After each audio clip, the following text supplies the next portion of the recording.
Welcome to the Marketing Revolution Podcast. This is the underground movement of savage marketers from all over the world.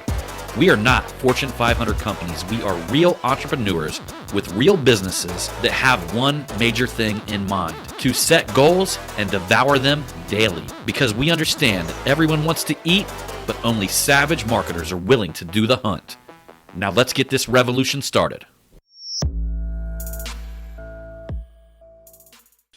Hey, what's up, everybody? John Hiley here with the Marketing Revolution Podcast and the Marketing Savage Facebook group. Bringing you guys today a Tactical Tuesday. All right, man, it's been a little while since I had a themed show. I know a lot of you guys like that. So I'm going to start weaving that into my weekly episodes. And man, I'm also at the beginning of this year, I went back to the MIT list. I strayed away from it a little bit as far as actually physically writing it down.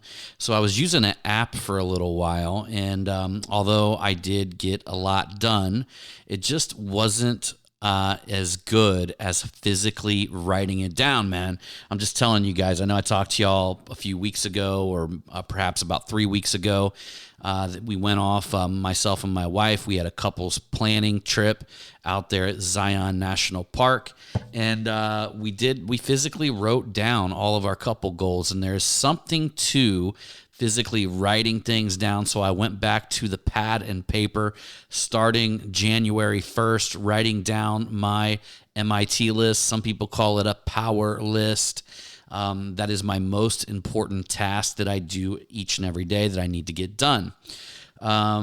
But anyhow, I didn't come on here on this podcast to talk to you about a list, but I was referencing that because doing the podcast today is on my list, so I'm here. So be thankful that I picked up the list and started using it again, because it's not going to be hit and miss anymore. I'm going to try to get in here as much as possible and drop as many shows as possible for you guys. So today on Tactical Tuesday, what I want to talk about today is simply the fact that COVID-19, although was a terrible thing for some people, and quite frankly, you could say some businesses, it was quite a blessing. So either you were in a business where it was a blessing, or you were involved in a business that it was a curse. But the one thing that we learned about COVID-19 is that the one thing that I've been preaching for all of these years, that your business has to be online, or else it's going to suffer the consequences of not being online. You see, when COVID-19 happened, I was screaming to everybody to work on their business, to work on their social media skills, to work on just the skills that it actually takes to deliver the message of their business to the ideal clients, to the ideal prospects. I was screaming this loud. And, you know, there was a lot of people that either did one or two things. They did work on their business, they did work hard, or they kind of just hunkered down and let the wrath of the changing economy beat them up. And I've seen it happen many times. I even had a guy who was interesting enough in an automotive business that I used to be involved in. They got hit really hard because they weren't essential. And this guy was literally in the middle of New York City, and he figured out a way. So we had a lot of these individuals in this industry complaining that there just wasn't no work, that things weren't happening for them. But they were the people that had hunkered down and went and hid on their couch and didn't get out there and figure out a way. So going back to the social media stuff, everybody's eyeballs were on social media all of the time during COVID. People were not working in their office any longer.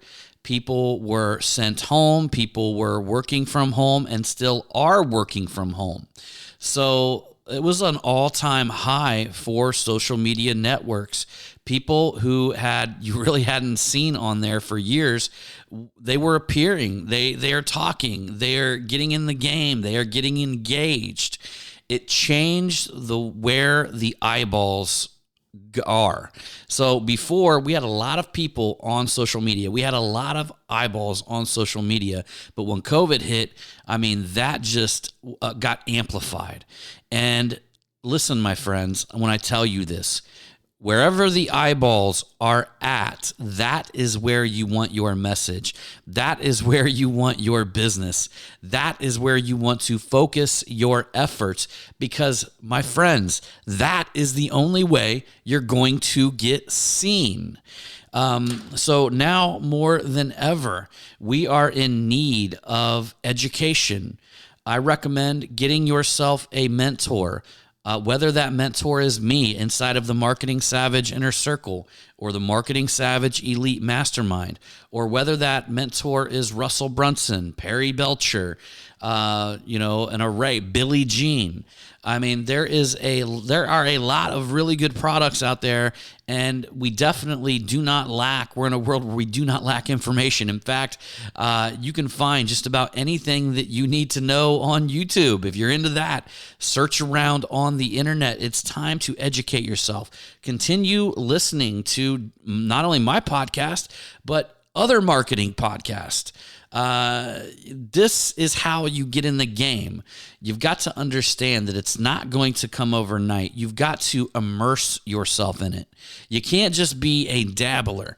Tony Robbins talks about people who are dabblers, people who just dip their toe just a little bit into this, a little bit into that, a little bit into everything, and never quite become good at anything.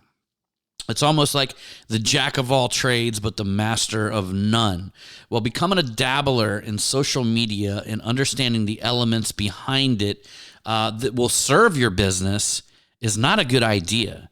You want to become the master, my friends, okay?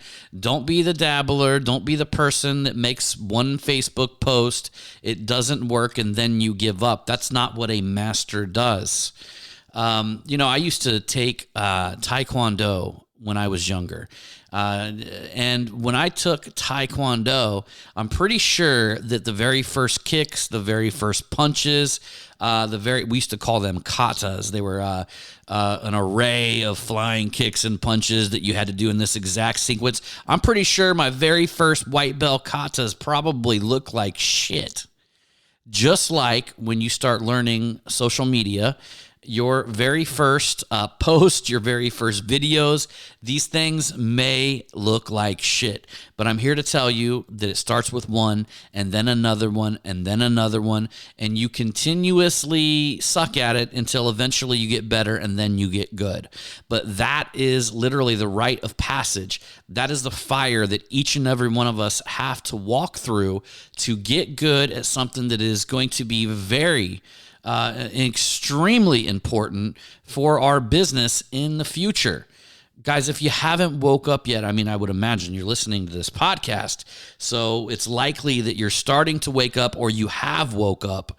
So I may be preaching to the choir here, but I'm telling y'all that you've got to figure this thing out. And we're in a world now where you don't need millions of followers. A lot of people talk about how they will not share their message because they don't have enough followers. But I'm telling you right now, I know a soccer mom that has 1,400 followers on Instagram, and she's making $100,000 a month off of that membership. Okay? It's not about how many, it's about who. Who did you attract? Are they the right people? Do you have a way to fix their motherfucking problem, okay? Because as entrepreneurs, that's all we're doing is fixing problems. So when you go on social media, you just got to communicate to people that you can fix their problems. And it just happens to be the bigger problems you can fix, the more money you're going to get paid, okay? Also has a little bit to do with industry, stuff like that. But that being said, the big problems, big pay, okay? Small problems, just a little pay, a little tiny bit of pay, okay? A small problem is my grass being mowed, right? That's a small problem. That has a tiny little piece of pay, tied into it, right? But they can make it work. They can do a bunch of lawns, all that kind of stuff. They can make money, right? But a tiny little pay, it's a tiny little problem. For me, it actually might be a big problem. But that being said, ultimately, it's a tiny little problem. If I need a house built from the foundation up, I want a custom house, I got somebody that needs to solve a big problem for me, a lifelong problem. They might be taking care of a lifelong dream, but I got a problem because I'm not going to go out there and build the motherfucker. That's the problem. I'm not going to go out there and start swinging a hammer. I'm not going to hire the crew. So they're going to get paid big money to solve a big problem in my life. The big problem is I want a big badass house, but I'm not willing to go out and do the fucking building of it. So they have a big problem to solve. You see this, my friends? You got to understand this. That big problem comes along with some big responsibilities, though. So when they're solving it, they're going to have some big ass responsibilities. That's what you got to understand about life. The bigger problems you solve, the more you're going to get paid, the more responsibilities. It's very likely the more responsibility you're going to have sitting on your shoulders just to make that money. So that being said, y'all, get out there. Get involved. I don't care if you got 100, 200 people. I had one of my clients that only had, I think it was like 200-300 friends on Facebook. And he told me, he says that's the reason why he didn't want to go live. And this is back when live was really a big thing. And I literally looked at him and said, how often do you get to stand up and talk to 200-300 people? He said, well, I really don't get to do that ever. Well, you've got 200-300 people there that you have the opportunity to stand up in front of and talk to. Do not underestimate the opportunity of any size audience on social media, my friends. Again, it's not about how many, it's about who, okay? So today, my Tactical Tuesday, it's all about number one is you have to be on social media as a business that's going to thrive in the future. If you have not been convinced that yet, I have no idea what the fuck is ever going to convince you of this. But I'm telling you now that you are dead in the water if you do not get involved in some fashion, in some form with social media. And I'm talking long-term, my friends. I'm talking long-term. You got to understand that the kids that are coming up that are going to be the future buyers of your products or your service or whatever it is that you're selling, the future, it like grew up online, man. The future grew up with Snapchat. The future grew up in a digital realm, in a digital world. So right now, I would seriously be considering getting hip to it because in 5 years, who the fuck knows what this is going to look like? This was just a little dose that accelerated. This COVID-19 thing accelerated the online, the eyeballs that are online. It accelerated it to the point to where now little mom and pop businesses had to seriously consider getting involved online. And I know because I've had to work with them. I've had to develop their strategies. And so anyhow, y'all, that's all I wanted to bring you today. That, and also just to let you know that, you do not need 1 million followers to make something happen online on social media. I built multi-million-dollar businesses 10 years ago on social media, and that shit wasn't even popping then. That was back before you had a like button. So I'm telling you now, you can even do more. You can do it better. And but that being said, y'all, I appreciate you guys coming along on this Marketing Revolution podcast.